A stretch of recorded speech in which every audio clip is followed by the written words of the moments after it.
Hello, hi to be mama and daddy. Welcome back to my YouTube channel. If you are visiting first time my channel, let me introduce myself first. My name is Pratibha Joshi. I am your OBGYN nurse friend and इस channel पर हम बात करते हैं motherhood, womanhood और parenting tips पर और महिलाओं की समस्याओं के बारे में। आज का टॉपिक बहुत सेंसिटिव है और आपके लिए बहुत खास हो सकता है और ये वीडियो आपकी डिलीवरी को लेके बहुत ज्यादा हेल्पफुल हो सकता है। और ट्रस्ट मी, आप इस वीडियो के एंड तक बने रहिए। मैं शेयर करूंगी लेबर रूम के इनसाइड होने वाली काफी सारी बातें जो कि ड्यूरिंग लेबर पेन हम पेशेंट को एडवाइस करते हैं। उस दौरान पेशेंट क्या करती है, हम उन्हें कैसे सपोर्ट करते हैं और उनकी नॉर्मल डिलीवरी को कैसे इजी बनाते हैं, क्या क्या कॉम्प्लिकेशंस आते हैं नॉर्मल डिलीवरी के दौरान, उन चीजों को भी जान के आप ध्यान रख सकते हैं कि मुझे क्या करना है, क्या नहीं करना है। और टुडेज टॉपिक इज अपने आप को लेबर के लिए, नॉर्मल डिलीवरी के लिए कैसे प्रिपेयर करना है ड्यूरिंग लेबर पेन, और लेबर रूम में आपको कैसे रहना है, क्या करना चाहिए, क्या नहीं करना चाहिए, क्या खा सकते हैं, क्या नहीं खा सकते हैं, और कौन से वर्कआउट ऐसे हैं जो आपको नॉर्मल डिलीवरी की ओर ले जाते हैं। स्टे ट्यून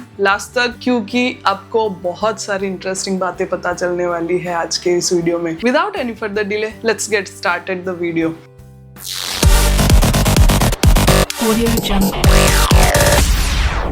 डिलीवरी एक फिजिकल और इमोशनल जर्नी है, तो चलिए इसे स्ट्रेस फ्री और स्मूथ बनाते हैं। Let's go. नंबर 1, हम बात करेंगे फिजिकल प्रिपरेशन। आप अपने आप को कैसे प्रिपेयर कर सकते हैं for normal delivery. The first is exercise करके आप अपने आप को स्ट्रॉन्ग बना सकते हैं। देखिए, एक्सरसाइज ऐसा नहीं है कि 9 मंथ लगते ही आप इतना वर्कआउट करें कि आप अपने आप को स्टक कर दे। बहुत सी महिलाओं को मैंने देखा है, प्रेग्नेंट वुमन से कहती हैं कि आप बैठकर पोछा लगाइए, झाड़ू लगाइए, आप नॉर्मली स्मूथली बेबी को डिलीवर कर पाएंगी। ये काफी हद तक सच है, लेकिन आपको इतना भी परेशान होके नॉर्मल डिलीवरी के लिए तैयार नहीं होना है। देखो, ये सिर्फ है ना 1 महीने की मेहनत नहीं होती है कि आप नॉर्मल डिलीवरी के लिए प्रिपेयर हो जाए। नॉर्मल डिलीवरी ना होने के पीछे और होने के पीछे बिहाइंड काफी सारे रीजंस होते हैं जिनकी वजह से नॉर्मल डिलीवरी नहीं होती है या फिर नॉर्मल डिलीवरी जल्दी हो जाती है। आप 1 दिन में या 1 महीने में अपने आप को प्रिपेयर नहीं कर सकते। आप कोशिश कर सकते हैं, बट 1 दिन का काम ये नहीं है। आपको अपनी फिजिकल स्ट्रेंथ शुरुआती दिनों से बिल्डअप करनी होगी। इसलिए जब आपको प्रेगनेंसी पता चलती है, तभी से आपको हल्के हल्के वर्कआउट और हल्की हल्की वॉक स्टार्ट कर देने की एडवाइस देते हैं। इन द एंड आपको इतना भी ज्यादा एग्जॉस्ट नहीं होना है कि आपकी पेल्विक बोन, आपकी बोन्स ये सब स्टक हो जाए और आप लेबर पेन के दौरान पुश भी ना कर पाए। इतना भी अपने आप को परेशान नहीं करना है, लेकिन आपको हल्के हल्के वर्कआउट्स करने हैं। आप इसमें स्क्वाट्स कर सकते हैं, डक वॉक कर सकते हैं और नॉर्मल वॉक भी कर सकते हैं, और ब्रीदिंग एक्सरसाइज करके भी अपनी फिजिकल स्ट्रेंथ को बिल्ड कर सकते हैं। हल्का हल्का 1 to 2 kg का वेट ट्रेनिंग आप कर सकते हैं, योगा कर सकते हैं, स्ट्रेचिंग कर सकते हैं। पर इन सबसे पहले आप अपने डॉक्टर से परमिशन एक बार जरूर लें। और प्लीज प्लीज प्लीज आप ये झाड़ू पोछे के झंझट में ना आए। ये 1 दिन का टास्क नहीं है। आपसे अगर होता है, आप कंफर्टेबल हैं, तो बैठ के पोछे लगाएं, नहीं तो आप बेड को पकड़ के भी आराम से धीरे धीरे डक वॉक कर सकते हैं। जो आप पोछे में एक्सरसाइज करते हैं वही डक वॉक होती है, और जो डक वॉक होती है वही आप पोछे में भी एक्सरसाइज होती है। तो इन दोनों में से आपको जो कंफर्टेबल लगे, जो ठीक लगे, वो आप ट्राई कर सकते हैं। तो ये छोटी छोटी एक्सरसाइजेस वैसे मैं आपको इन शॉर्ट्स या फिर इसके साथ में आपको अटैच करके भी बता दूंगी कि कौन सी एक्सरसाइजेस हैं जो आपको नॉर्मल डिलीवरी के लिए प्रिपेयर करती है।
And the number 2 is balance diet का ध्यान रखें। बैलेंस डाइट में आपको calcium rich, iron rich food की बहुत ज्यादा जरूरत रहेगी, क्योंकि आपकी मसल्स और बोन्स में स्ट्रेंथ चाहिए होती है, और ये स्ट्रेंथ आपको आयरन और कैल्शियम मैग्नीशियम से ही मिलेगी। So iron, calcium, magnesium rich food आप ले सकते हैं, जैसे कि स्पिनच, मिल्क और नट्स। और अपने आप को हाइड्रेटेड जरूर रखें। 8 से 10 ग्लासेस आपको वाटर इनटेक करना। आई नो कि आपको यूरिनेशन बहुत ज्यादा बढ़ जाता है इन द एंड, बट फिर भी आपको पानी की ज्यादा आवश्यकता है, इसलिए थोड़ा थोड़ा करके आप हाइड्रेटेड रहे। और इसके लिए आप लेमन वाटर या इस टाइप की ड्रिंक भी यूज कर सकते हैं, जो आपकी बॉडी में देर तक हाइड्रेशन बनाए रखे, जैसे कि कोकोनट वाटर, लेमन वाटर, और भी ऐसी काफी सारी ड्रिंक्स हो सकती है जिन्हें आप शामिल कर सकते हैं अपने डॉक्टर से पूछ के। और नंबर 3 इज आपको ब्रीदिंग एक्सरसाइज की प्रैक्टिस करनी है। Breathing exercise is the main की आप लेबर पेन को बियर कर सकती हैं। अगर आपकी ब्रीदिंग प्रैक्टिस अच्छी रही तो डैम श्योर आप लेबर पेन को भी बहुत अच्छे से बियर कर सकती हैं। आपको ब्रीदिंग इस तरीके से प्रैक्टिस करनी है।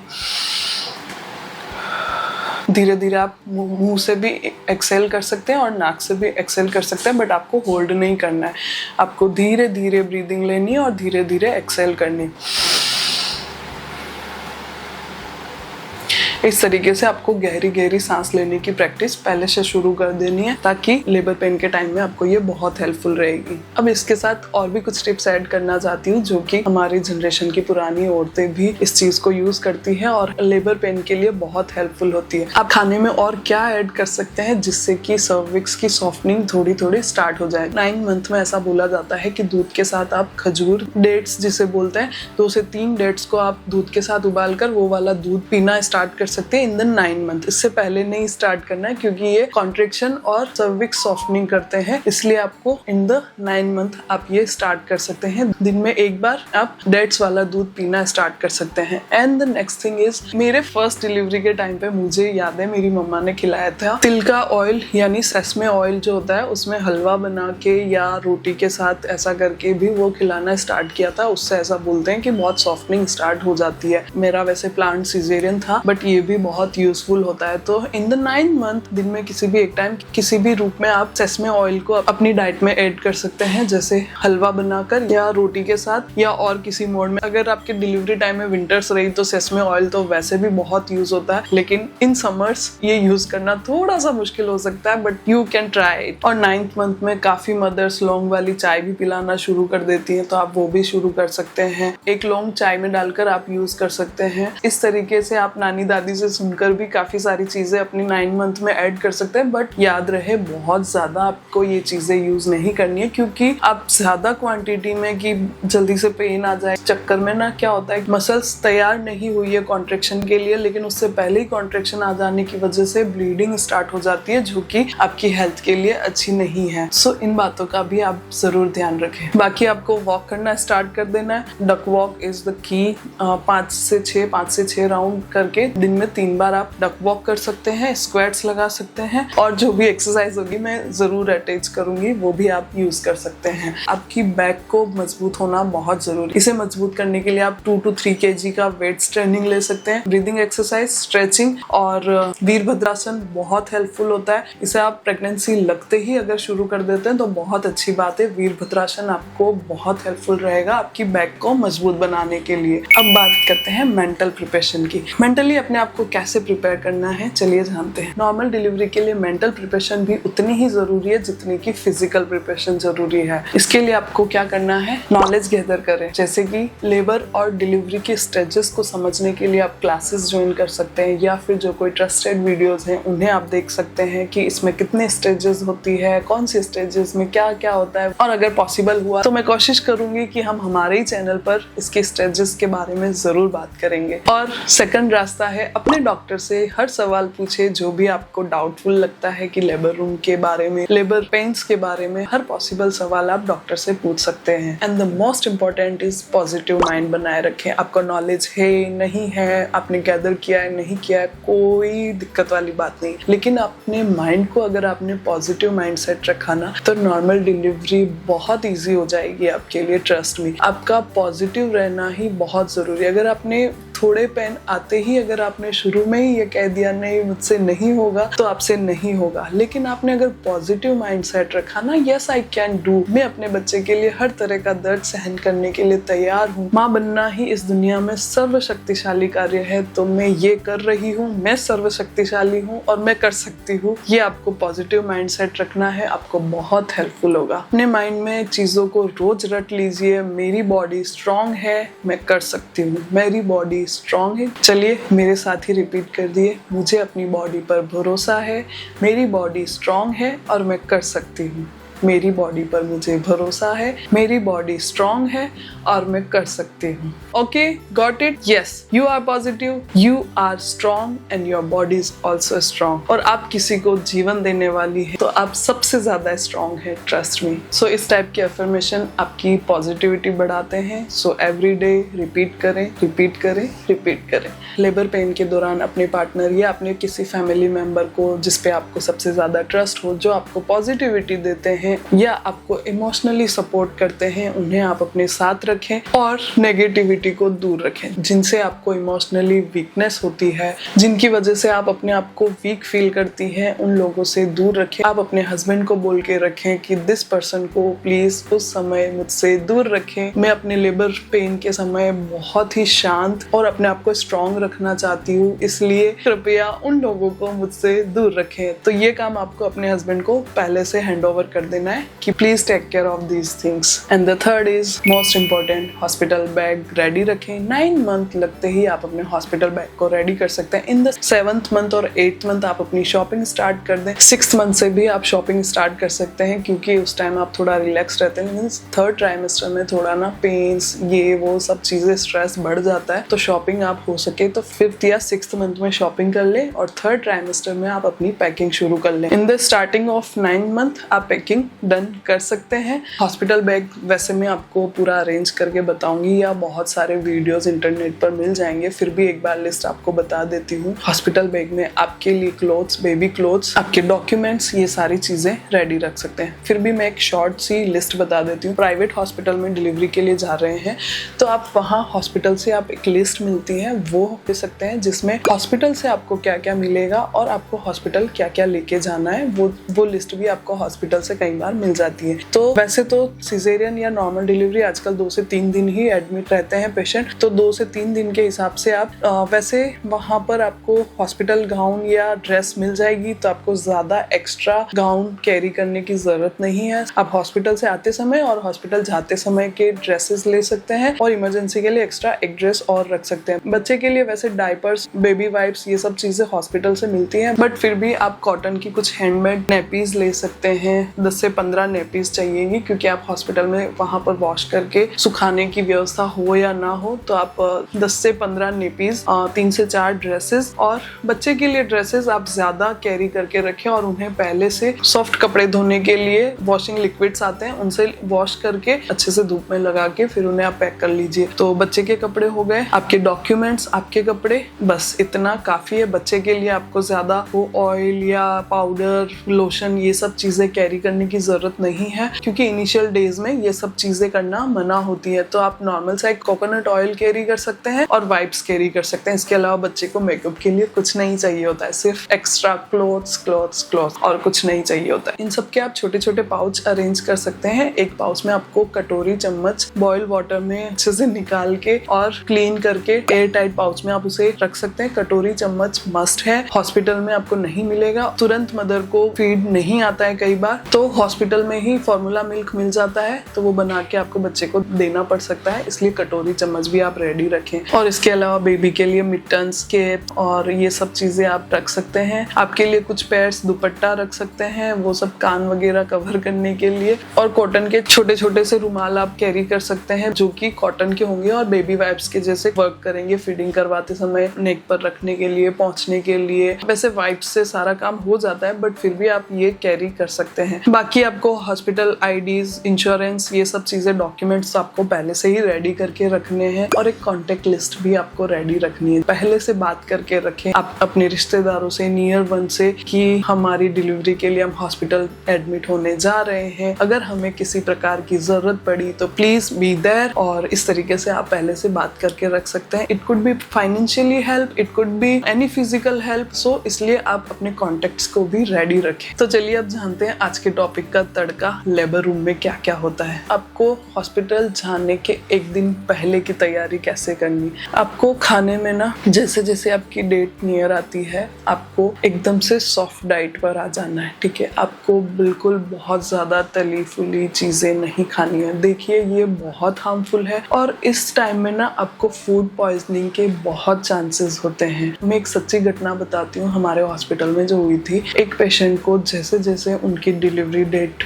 नियर बाय थी, उन्होंने क्या किया, एक दिन आउटिंग करी, ये सोच के आउटिंग करी कि मुझे अब बच्चा होने वाला है और मैं अब रेस्ट्रिक्टेड हो जाऊंगी खाने पीने घूमने से लगाकर। व्हाट शी डिड, उन्होंने आउटिंग करी, सबसे पहले उन्होंने पानी पूरी खाई बहुत सारी, कि इसके बाद हमें खाने को नहीं मिलने वाला है, बहुत सारी पानी पूरी, वो भी unhygienic. The next pizza, the next chow mein, Chinese, everything she ate, trust me everything she ate. और उन्हें नोजिया, वॉमिटिंग, और उसके बाद उन्हें जो फूड पॉइजनिंग हुई, फूड पॉइजनिंग के बाद उन्हें लूज मोशन हुआ और लूज मोशन होने के बाद भी वो घर पर ही रहे और घर के घरेलू नुस्खों से ही उन्हें ट्रीट करने की कोशिश करी। जब समस्या इतनी बढ़ गई कि उनके हाथ में नहीं रहा, लूज मोशन ट्रीट नहीं हो रहा है, तब वो हॉस्पिटल पहुंचे। और आप जानते हैं उस टाइम क्या हुआ, फूड पॉइजनिंग और पानी का इतना लॉस होने की वजह से उनका बेबी नहीं रहा। आई एम सो सॉरी, मैं इस टाइम में आपको इस तरीके की घटना सुना रही हूँ, बट ये बिल्कुल एक अवेयरनेस के लिए है। आप इस तरीके से खाना पीना शुरू मत कर दीजिए कि इसके बाद हमें रेस्ट्रिक्शन मिल जाएगा या हम नहीं खा पाएंगे। प्लीज आप अपने बच्चे के लिए इतने दिन अगर रुके हैं तो थोड़े दिन और कंट्रोल करिए, बट इस तरीके की चीजें आप अवॉइड कीजिए प्लीज। उसके बाद उन्होंने भले ही बहुत हंगामा किया हो हॉस्पिटल में, बहुत उन्होंने बोला हो कि हॉस्पिटल की नेग्लिजेंसी है या नर्सेज की नेग्लिजेंसी है, बट इसमें चीजें होने के बाद आप चाहे कितना ही अपना दम दिखाइए या अपनी पैसों का रोब दिखाइए, चीजें नॉर्मल नहीं होने वाली है। Got it? तो प्लीज अपने आप को कंट्रोल करके रखिए, अपनी चीजों को आप खुद समझिए और अपने बच्चे के लिए, अपने भविष्य के लिए चीजों को सोच कर चलिए। ये तो हुई कुछ इमोशनल टॉक। अब चलिए बढ़ते हैं आगे। आपको सॉफ्ट डाइट स्टार्ट कर देनी है, खाना बाहर की चीजें आपको बिल्कुल नहीं खानी है, तली फूली चीजें खाना बिल्कुल बंद कर दीजिए। आपको गैस्ट्रिक कर सकता है, कॉन्स्टिपेशन कर सकता है या लूज मोशन कर सकता है, इसलिए इन चीजों को अवॉइड करना है। बिल्कुल लाइट सॉफ्ट खाना खाइए, पानी पीजिए, लिक्विड पीजिए और वॉक करिए ताकि आपको गैस्ट्रिक ना हो। डिलीवरी के कुछ समय पहले मेक श्योर कि आप टाइम टू टाइम फ्रेश हो रहे हैं। अगर नहीं हो रहे तो आप डॉक्टर को बता सकते हैं, वो आपको कुछ मेडिकेशन या लिक्विड देंगे जिससे कि आपका डाइजेस्टिव सिस्टम थोड़ा ठीक होगा। And the next thing is, चलिए जानते हैं आपको लेबर पेन कैसे पता चलेगा। लेबर पेन पता चलेगा आपको बैक से पेन स्टार्ट हो सकता है, बैक से पेन आकर एब्डोमेन की तरफ, जो कॉन्ट्रैक्शन की तरह पेन आएंगे। अब कॉन्ट्रैक्शन कैसे होते हैं, आपका पेट बिल्कुल पत्थर के जैसा एकदम से टाइट होना शुरू होएगा, ठीक है। जैसे ही पेन आएंगे, कॉन्ट्रैक्शंस आएंगे तो पेट आपका पत्थर नुमा कठोर हो जाएगा, लेकिन कुछ सेकंड्स के लिए ये पेन रहकर फिर से एकदम से नॉर्मल रिलैक्स्ड हो जाएगा। तो ये पेन की प्रकृति रहती है। अगर आपको लेबर पेन आया है तो इस प्रकृति से आपको लेबर पेन आते हैं। कंटिन्यू लेबर पेन नहीं रहता है। लेबर पेन कुछ समय के इंटरवल में आता है, जैसे कि शुरुआती समय में 40 मिनट के गैप में आएगा, फिर धीरे धीरे 35 मिनट्स के गैप में, 30 मिनट्स के गैप में, इस तरीके से गैप धीरे धीरे कम होता जाता है। जो कॉन्ट्रैक्शन स्टे होने के सेकंड्स है वो धीरे धीरे बढ़ते जाएंगे। तो ये लेबर पेन की पहचान हो सकती है। आपको कंटिन्यू पेन है तो वो कोई गैस्ट्रिक पेन हो सकता है या कोई और पेन हो सकता है, पर आप डॉक्टर से एक बार जरूर बात कर सकते हैं। लेबर पेन की पहचान ऐसे होती है। धीरे धीरे बैक पेन से स्टार्ट हो सकता है। बैक और एब्डोमेन एकदम से जकड़ना शुरू करते हैं धीरे धीरे। 3 to 4 सेकंड में ऐसा हो जाएगा कि बहुत हार्ड हो गया, लेकिन धीरे धीरे फिर से रिलैक्स हो जाएगा। लेबर शुरू होने की और निशानी हो सकती है जैसे कि आपको कोई वेजाइनल डिस्चार्ज, एकदम से लीकिंग जिसे बोलते हैं, आपको लीकिंग हो सकती है। लीकिंग में जैसे कि बच्चे की जो थैली है, बच्चेदानी जो थैली है जिसमें बच्चा रहता है, वो अगर लेबर के लिए तैयार हो गया है तो वो रप्चर हो सकता है। रप्चर होते ही आपको गश से करके लीकिंग हो सकती है या फिर थोड़ी थोड़ी भी लीकिंग हो सकती है। दोनों तरीके से लीकिंग हो सकती है। आपको एकदम से पानी का, जैसे पानी की थैली फूट गई है, वो आपको फील होगी, या फिर धीरे धीरे करके रिसाव शुरू हो जाता है। आप पैड्स यूज कर रही हैं, पैड्स हर मिनट में पैड्स गीले हो रहे हैं, तो ये भी लीकिंग है। बिल्कुल क्लियर धुंधला सा वाटर होता है, ये देखकर भी आप हॉस्पिटल पहुंच सकती है। और किसी तरीके का कोई डिस्चार्ज बढ़ सकता है तो आप ये इंश्योर करके भी लेबर के लिए डॉक्टर से बात कर सकती है। कभी कभी किसी को लेबर पेन समझ ना आकर बहुत ही तेजी से पॉटी प्रेशर लगता है। यस, बार बार मुझे वॉशरूम जाना है, फ्रेश होने की फीलिंग आ रही है, लेकिन फ्रेश नहीं हो पा रहे हैं, बहुत ही तेजी से आपको पॉटी प्रेशर लग रहा है, तो इसके लिए भी आप डॉक्टर से जरूर बात कर सकते हैं और हॉस्पिटल पहुंच सकते हैं। तो चलिए अब बात करते हैं लेबर रूम की। आप हॉस्पिटल आ गए हैं, अब लेबर रूम में आपको क्या करना चाहिए। अगर आप पेन के शुरुआती समय में आ गए हैं या इंडक्शन ऑफ लेबर के लिए आए हैं, इंडक्शन ऑफ लेबर यानी कि आपकी ड्यू डेट निकल गई है या ड्यू डेट नियर बाय है, लेकिन आपको पेन अभी तक नहीं आया और डॉक्टर ने आपको कोई डेट दी है कि हम पेन इंड्यूस करेंगे, यानी दवा के द्वारा आपको पेन लाएंगे, तो उसके लिए अगर आप एडमिट हुए हैं तब भी आप ये चीजें जान सकते हैं। अगर डॉक्टर अलाउ करे तो हाइड्रेटेड रहना है, सबसे पहली बात, वॉक करते रहना है। पेन्स हमेशा इंटरवल में आते हैं, ठीक है। तो आपको क्या करना है, जब पेन आ रहा है, जैसे आप यहाँ वॉक कर रहे हैं, वॉक करते करते आपको पेन आ गया है, तो स्टे टाइट, पकड़ लीजिए, ब्रीथ करिए। आपको पुश नहीं करना है, कुछ नहीं करना है, सिर्फ ब्रीदिंग करनी है। आपको सबसे बड़ी चीज ध्यान रखनी है, जब आपको पेन आता है तो मुंह से आवाज बिल्कुल नहीं निकलनी चाहिए। अगर आपने शुरुआती समय में चिल्लाना शुरू किया तो आपकी एनर्जी लेवल डाउन हो जाएगी, आपके लेबर के 3rd स्टेज तक पहुंचने में बहुत दिक्कत आने वाली है। तो प्लीज शुरुआती समय से ही ध्यान रखें। जैसे ही आप वॉक करते करते पेन आ रहा है, आंखें बंद करके रिलैक्स करके पेन को अपने आप में पी जाना है, ठीक है। फिर रिलैक्स्ड, जैसे ही रिलैक्स्ड हुए फिर वॉक शुरू, जैसे ही रिलैक्स्ड हुए फिर वॉक शुरू कर दीजिए, ठीक है। आप बीच बीच में कुछ स्क्वैट्स लगा सकते हैं जब आपको पेन नहीं आ रहे, बीच बीच में आप डक वॉक कर सकते हैं। वैसे वहाँ के स्टाफ आपको इंस्ट्रक्शन करेंगे, बट फिर भी आप इन चीजों का ध्यान रख सकते हैं। अब पता चल गया आपको पेन कैसे बियर करना है, आपको चिल्लाना बिल्कुल नहीं है। मैंने गवर्नमेंट हॉस्पिटल में ना डिलीवरीज देखते थे, जिनके 3rd 4th बेबी भी होता था ना, तो वो चिल्लाना ऐसे शुरू कर देती थी, ऐसे बेड के ऊपर चढ़ जाती, गाँव की औरतें होती थी, तो वो बेड पे चढ़ गई, चिल्लाना शुरू कर रही है, इधर नाच रहे उधर नाच रहे, और लिटरली हमें उन्हें चिल्ला के रोकना पड़ता है कि बहन रुक जा, मत कर इस तरीके से। फिर भी वो नहीं रुक रही है। जो 3rd या 4th डिलीवरी जो 1 आवर के पेन में हो सकती है, उस लेबर पेन को इस तरीके से वेस्ट करने की वजह से 3 to 4 आवर्स लग जाते हैं, और हम भी परेशान हो जाते थे कि डिलीवरी को इतना टाइम लग रहा है, स्टक हो जाता है बेबी। तो ये चीजें आपको नहीं करनी, आपको चिल्लाना बिल्कुल नहीं है। पेन्स होंगे, आपको बियर करने हैं, और वो कुछ ही सेकंड्स के लिए पेन आते हैं, फिर रिलैक्स हो जाने, तो इसलिए आप उसको रिलैक्स होने का इंतजार कीजिए, इस तरीके से अपने आप को होल्ड करके, और पानी लिक्विड्स पीते रहना है। And the next thing is, आप अपने आसपास जो आपको पावर प्रोवाइड करे या फिर पॉजिटिविटी दे, इस टाइप के आप सॉन्ग्स या मंत्र आप यूज कर सकते हैं, फोन में चला सकते हैं, आसपास आप यूज कर सकते हैं, ठीक है। आपको जो पॉजिटिविटी दे उस पर्सन के साथ आप रहिए उस टाइम, ठीक है। उसके बाद आपको ये करना है, आप मंत्र चैंट्स कर सकती हैं, पॉजिटिविटी सोच सकती है, अपने बच्चे का ख्याल कर सकती हैं कि मेरा बच्चा इस तरीके से होगा, जल्द ही मेरे हाथों में आने वाला है, और उसके साथ में इस तरीके से रिएक्ट करूंगी, ये वो, इस तरीके से आपको पॉजिटिविटी रखनी है, ठीक है। अब मेन जो स्ट्रगल आता है हमारे लिए, वो चीजें मैं आपको क्लियर कर देती हूँ। काफी सारी सासू माएँ या फिर मम्मियाँ ऐसा करती है, बार बार मना करने के बाद भी वो लौंग वाली चाय लेकर आएंगे। आप घर से पी के आए लौंग वाली चाय, इट्स ओके, बट बार बार गुड़ का पानी, लौंग वाली चाय, केसर वाला दूध, ये सब चीजें चीजें ना नहीं करना है। क्यों नहीं करना है इसका रीजन बताती हूँ। पहले करते थे क्योंकि हॉस्पिटल डिलीवरीज नहीं होती थी, तो उस टाइम के लिए चीजें प्रैक्टिकल है, पेन्स आने के लिए ये सारी चीजें यूजफुल है। बट इन हॉस्पिटल आप खुद सोचिए, आपको हॉस्पिटल एडमिट होते ही मेडिकेशन स्टार्ट कर दी जाती है जो कि आपके पेन्स को और भी ज्यादा प्रमोट करने वाली होती है। ठीक है, आपको या तो वाया ड्रिप या इंजेक्शन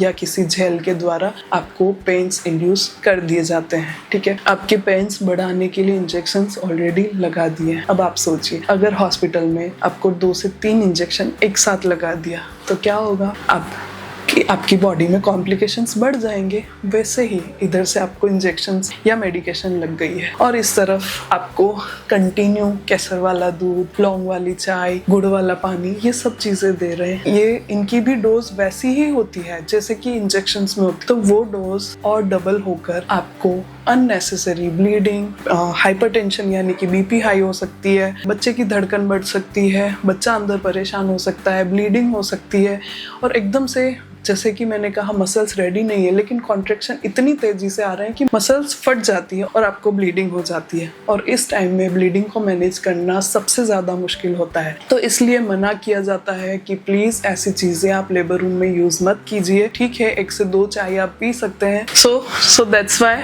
आपको मना करते हैं। लेकिन आपको लगता है नर्सेस को क्या पता चलता है, बार बार हमें मना बोल रहे हो, वो चुपके चुपके लेके आते हैं ये सब चीजें। सो ठीक है, किसी को नुकसान नहीं किया बट किसी को नुकसान बहुत बड़ा हो जाता है, तो इसलिए आपको मना किया जाता है, प्लीज ऐसी चीजें मत कीजिए आप। And the next thing is, आप हॉस्पिटल में आए हो तो हॉस्पिटल के इंस्ट्रक्शन को फॉलो कीजिए। आप घर पे डिलीवरी नहीं करवा रहे हैं ना, आप हॉस्पिटल में हैं, तो हॉस्पिटल के प्रोटोकॉल्स के अनुसार चलिए, तो बहुत इजीली आपको नॉर्मल। अब कैसा लगता है ना पुराने लोगों को कि डॉक्टर्स तो बस पैसे खाने के लिए ही बैठे हैं, उनको ऐसा लगता है कि नॉर्मल डिलीवरी वो करवाना ही नहीं चाहते। अगर नहीं करवाना चाहते तो वो इतने पेन्स और इतनी तैयारी नहीं करते। तो आपकी बॉडी ही, आजकल की बॉडी ऐसी रही ही नहीं है पहले जैसी, वर्कआउट्स उतना नहीं होता है, सिटिंग इतनी ज्यादा होती है और एज डिफरेंस भी इतना आ चुका है। 30 और 35 के बाद प्रेगनेंसी हो रही है तो नॉर्मल डिलीवरी के लिए बॉडी को इतनी स्मूथ नहीं होती है, इस वजह से नहीं होती है नॉर्मल डिलीवरी। तो इसके लिए पहले से अपनी बॉडी को तैयार करना होता है, आप एकदम से तैयार नहीं कर सकते। तो है ना, पुराने लोग आएंगे और आपको जैसे ही पेन शुरू हुए ना, वो क्या बोलना शुरू करेंगे, जैसे ही पेन होता है पुश करना नीचे की ओर, पोटी की तरफ पुश करना। और ये हाथ जोड़कर विनती है, ये बहुत ही गलत प्रैक्टिस है, बहुत ज्यादा गलत प्रैक्टिस है। अब मैं ऐसा क्यों बोल रही हूँ, देखो, जब जैसे जैसे पेन्स शुरू होते हैं धीरे धीरे, ठीक है, धीरे धीरे कॉन्ट्रैक्शन आता है, उसके साथ ही मसल्स भी धीरे धीरे खुलना शुरू करती है। ओके, आप अब धीरे धीरे खुलना शुरू कर रही है और इसमें आप इतना बार बार प्रेशर लगा रहे हैं, तो यहाँ पे क्या होगा, टीयर होने के चांसेस होंगे, ब्लीडिंग होगी। और ये जो हेड है ना, यहाँ अगर आपकी चलो मजबूत है भी, पेल्विक बोन, आपकी सर्विक्स मजबूत है, लेकिन ये हेड आ रहा है, आप पुश करते ही पुश कर रहे हो, तो ये क्या हुआ, यहाँ पर हेड का फूलना शुरू हो गया, बच्चे का सर बड़ा होना शुरू हो गया। आप ना ये सब चीजें प्रैक्टिस करके डिलीवरी और ज्यादा कॉम्प्लिकेटेड कर रहे हैं। कैसे? अगर सिर्फ 2 to 3 सेंटीमीटर ही आपके बच्चेदानी का मुंह खुला है और उसमें बच्चा पुश कर रहा है, उसका सर उसमें आना ही नहीं है। 10 सेंटीमीटर का गैप चाहिए होता है बच्चे का सर यहाँ से निकलने के लिए, 10 सेंटीमीटर। तो आपको पहले से पुश नहीं करना है, जब पुश करने की बारी आएगी उसके लिए अपने आप में एनर्जी स्टोर करके रखिए। आपको चिल्लाना बिल्कुल नहीं है, पुश बिल्कुल नहीं करना है, पेन्स को अपने अंदर रखना है। तो उससे आप धीरे धीरे अच्छे से स्मूथ सी आपकी सर्विक्स ओपन होगी और लास्ट में डिलीवरी इतनी स्मूथली हो जाएगी ना, आपको पता भी नहीं चलेगा। तो इसलिए आपको पहले से पुश नहीं करना है, धीरे धीरे जब स्टेज वो आएगी पुश करने वाली, तब आपको बोला जाएगा पुश करो और उसमें इतनी आपको ताकत लगानी है। तो वो ताकत आएगी कहाँ से, जब आप पहले से ही पुश करके ताकत को खर्च कर चुके होंगे। तो आपको उस समय के लिए अपने आप को ताकतवर बनाने के लिए अपने आप को हाइड्रेटेड रखना है, स्ट्रॉन्ग रखना है, वॉक करते रहना है, अपने आप को बिल्कुल थकाना नहीं है और प्रिपेयर रहना है। ठीक है, इस बात का बिल्कुल ध्यान रखिएगा। आप हॉस्पिटल में गए तो हॉस्पिटल के इंस्ट्रक्शन और डॉक्टर्स के इंस्ट्रक्शन को फॉलो कीजिए। वहाँ की नर्सेज जो होंगी वो आपको बताएंगी कि अब आपको पुश करना शुरू करना है। और ये चीजें आपको मजाक ना लगे, इसके कॉम्प्लिकेशंस बता देती हूँ। अगर बच्चे का सर पहले ही फंस चुका है या बड़ा हो चुका है, ठीक है, तो जब 10 सेंटीमीटर का जब ओपन होगा ना, उसका सर इतना सा हेड था लेकिन आपने पुश कर करके इतना बड़ा कर दिया, वो आप 10 सेंटीमीटर उसमें भी नहीं आ रहा है, ठीक है। तो क्या करना होगा, डॉक्टर्स ट्राई कर चुके हैं बच्चे को निकालने का, बच्चा नहीं निकल रहा है, बच्चा बीच में आके फंस चुका है, ना वो इधर ना इधर कर पा रहा है। तो उसे क्या होगा, आप अगर इस तरीके से झकझोर ताकत लगाते हैं तो क्या होता है, आपकी सांस फूल जाती है। वैसे ही बच्चे की भी सांस फूल जाती है और बच्चे की ब्रीदिंग और बच्चे की हार्ट बीट बढ़ने लग जाती है, और उसकी वजह से हार्ट बीट बढ़ने की वजह से कई बार बच्चा अंदर ही पोटी कर देता है, और वो पोटी ग्रीन कलर की जो पोटी होती है वो बहुत कॉम्प्लिकेटेड होती है, ठीक है। फर्स्ट थिंग ये, बच्चा ग्रीन पोटी कर देता है। सेकंड थिंग इज, बच्चा नहीं निकल रहा है, आपको इमरजेंसी में 10 सेंटीमीटर तक आपने मेहनत करी, लेकिन आपको इमरजेंसी में LSCS के लिए यानी ऑपरेशन से बच्चे को निकालने के लिए आपको ऑपरेशन थिएटर में शिफ्ट किया जाएगा। और इन चीजों में आपने दोनों ही पेन्स खा लिया, आपने नॉर्मल डिलीवरी का भी पेन खा लिया, आपने सिजेरियन का भी खा लिया, और आपकी मेहनत सारी पानी में गई, ठीक है। और द थर्ड थिंग इज, हो सकती है कुछ औजार होते हैं जो कि ऐसे पकड़नुमा होते हैं, उससे पकड़ के खींच के बच्चे को निकालने की कोशिश करनी पड़ती है, जिससे कि बच्चे के हेड में इंजरीज भी हो सकती है, कुछ टाइम के लिए बच्चे का हेड फुला हुआ भी रह सकता है। तो ऐसे कॉम्प्लिकेशंस ना देखने के लिए आप वहाँ के इंस्ट्रक्शन फॉलो करें।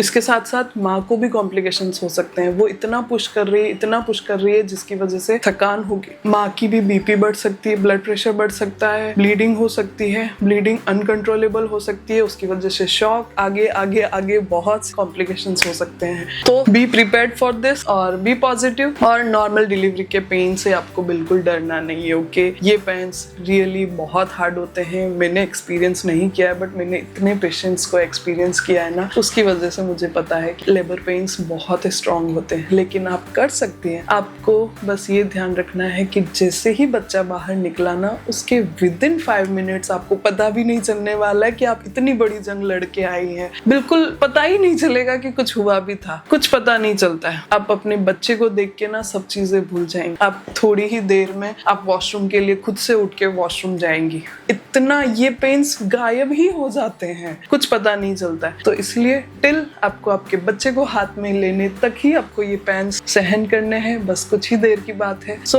B ready for that. Positive, अपने मोबाइल में किसी बच्चे का फोटो लगा कर रखें, बच्चे के भजन या रक्षा मंत्र, शिव रक्षा मंत्र और ऐसे कई सारे मंत्र होते हैं, वो आप उनका स्मरण कर सकते हैं और अपने आप में पॉजिटिविटी ला सकते हैं। तो ये सारी चीजें हैं इनसाइड फ्रॉम लेबर रूम, ये हम चीजें फेस करते हैं विद पेशेंट, और पेशेंट भी फेस करते हैं इसके कॉम्प्लिकेशंस। तो इसलिए आपको बताना जरूरी था ताकि आप अपने आप को तैयार कर पाए। सो आई नो वीडियो थोड़ी लंबी हो गई है, बट मुझे आपको ये सब चीजों से अवेयर करवाना जरूरी था। Even though I am also pregnant right now और मुझसे सिटिंग बिल्कुल नहीं हो रही है, बट चीजें आपको सारी बताना बहुत जरूरी था। दैट्स व्हाई भी अब मुझे भी थोड़ा रेस्ट करने की जरूरत है। भी रेस्ट करिए, टेक केयर, बाय बाय और हैप्पी जर्नी। अच्छे से हो जाएगा सब कुछ, आपको बिल्कुल कोई टेंशन लेने की जरूरत नहीं है। और कोई सवाल हो, कोई बात हो तो आप जरूर मुझसे पूछिए। मेरा हैंडल गाइनोग्लैम नाम से इंस्टाग्राम हैंडल भी है, आप वहाँ DM कर सकते हैं, आप चाहे तो कमेंट कर सकते हैं। और क्विक अपडेट्स के लिए आप मुझे इंस्टाग्राम पर जरूर फॉलो करें, वो भी गाइनोग्लैम नाम से ही है। शांति से देखने के लिए आपका बहुत बहुत धन्यवाद। मिलते हैं अगले और इन्फॉर्मेटिव वीडियो के साथ, तब तक के लिए अपना ध्यान रखिए और be strong. Bye, take care. और भी काफी सारी चीजें इसमें से रह गई होगी, वो मैं शॉर्ट्स के द्वारा कवर कर लूंगी। Take care, bye bye.